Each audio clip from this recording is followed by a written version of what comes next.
हम सभी किसानी और खेती से जुड़े हुए व्यक्ति आज जानते हैं कि जो आज हमारी मिट्टी और खेतों की स्थिति और स्वास्थ्य है वो निरंतर गिर रहा है।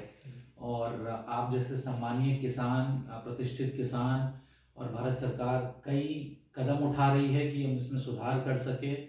तो आप चंद विचार और चंद शब्दों में अपने जो प्रतिक्रिया है हमसे साझा करें सर। देखिए गोपाल जी, मैं आपको बहुत हृदय से स्वागत करता हूँ। और जो भी चर्चा आपके साथ में अभी तक हुई उसमें आप सभी साथी जो मिलकर आए और जो बातचीतें रखी गई उसमें नैनो यूरिया की भी बात हुई।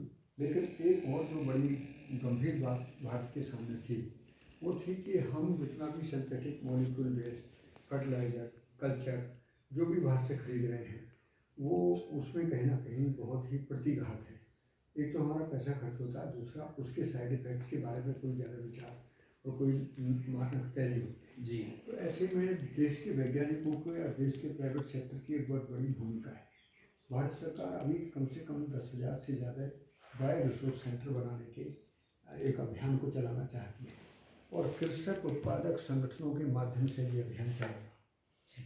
इसमें एक बड़ी भूमिका ये है कि किस प्रकार के फर्टिलाइजर, जिनको हम बायो फर्टिलाइजर बोलते हैं, जो बैक्टीरियल बेस है, जो कुछ प्रोटेक्शन के लिए कुछ ऐसे बैक्टीरियल हैं, कुछ फंगस भी हो सकते हैं जो जड़ों के शोधन या भूमि में फंगस के कंट्रोल के लिए काम आ सकते हैं।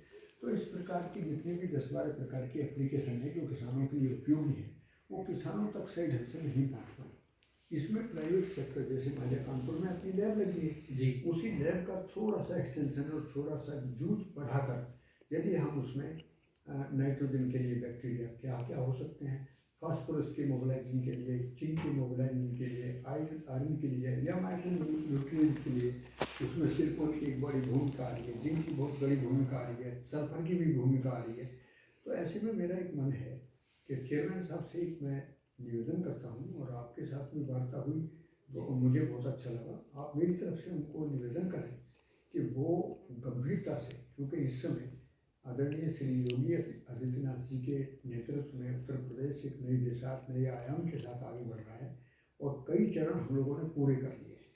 लेकिन कृषि में यदि अर्थव्यवस्था को बहुत मजबूत करें, उत्पादन प्रबंधन को क्वालिटी का बनाएं तो निर्यात के अवसर बढ़ते हैं। दूसरी तरफ भारत सरकार कृषक उत्पादक संगठनों के जरिए एक बहुत बड़ा नेटवर्क खड़ा करने के मूड में है।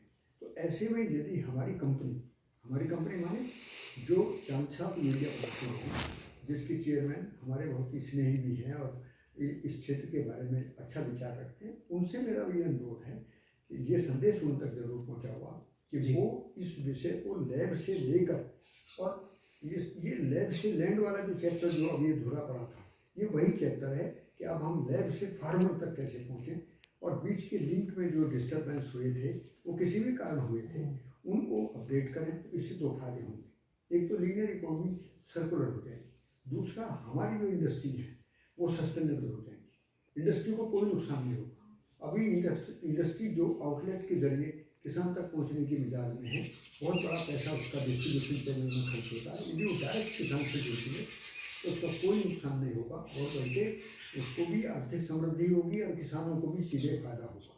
और बड़े जो नुकसान हम कर रहे हैं कि हम केमिकल फर्टिलाइजर को थोपना किसानों के साथ, क्योंकि किसान की मजबूरी है तो वो अपनी इनपुट को बढ़ाने पर ही लगा है। तो इसके साथ में हम उनको सही टेक्निकल जानकारी दें और मुझे बड़ी खुशी होगी कि यदि उत्तर प्रदेश में इसकी पहल हो तो बहुत सुंदर अवसर है। आपने बहुत सारा काम कर ही लिया, मुझे तो आज आपसे बात करके बहुत ज़्यादा खुशी हुई कि आप तो बहुत सारा होमवर्क करके ही आए, पहले से तैयारी के साथ हैं। तो हम लोगों की तो एक साझा भूमिका है और हम हमेशा आपके साथ में रहेंगे। आपकी तरक्की की शुभकामना करते हैं। धन्यवाद त्यागी जी। और हम आपका संदेश जरूर चेयरमैन साहब तक पहुंचाएंगे और प्रयास करेंगे कि जो सुझाव आपने दिए हैं हम उसको वास्तविक रूप में लैब से खेत तक किसानों के साथ जो है उसको क्रियान्वित करें। आपका बहुत बहुत